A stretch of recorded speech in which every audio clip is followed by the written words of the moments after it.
కంటికి రెప్పలా పెంచుకున్న పిల్లలను ఉదయం స్కూల్కి పంపిన తల్లిదండ్రులు సాయంత్రం వారు క్షేమంగా ఇంటికి చేరుతారనే నమ్మకంతో ఎదురు చూస్తూ ఉంటారు.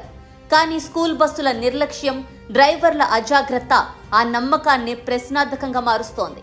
చిన్నపాటి నిర్లక్ష్యమే అమాయక చిన్నారుల ప్రాణాలపై ముప్పుగా మారుతోంది. రంగారెడ్డి జిల్లా శంకర్పల్లి మండలం మహాలింగాపురం వద్ద Krishnaveni talent school bus road పక్కన ఆగి ఉన్న మహేంద్ర బొలెరో వాహనాన్ని ఢీకొనడంతో మరోసారి స్కూల్ బస్సుల భద్రతపై ఆందోళన వ్యక్తమైంది.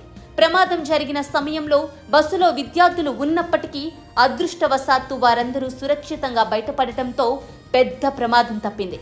ఈ ఘటనతో స్కూల్ బస్సుల ఫిట్నెస్, డ్రైవర్ల అర్హతలు, పర్యవేక్షణపై మరోసారి ప్రశ్నలు తలెత్తుతున్నాయి. పిల్లల భద్రత విషయంలో నిర్లక్ష్యానికి తావు లేకుండా సంబంధిత అధికారులు కఠిన చర్యలు తీసుకోవాలని తల్లిదండ్రులు, స్థానికులు డిమాండ్ చేస్తున్నారు.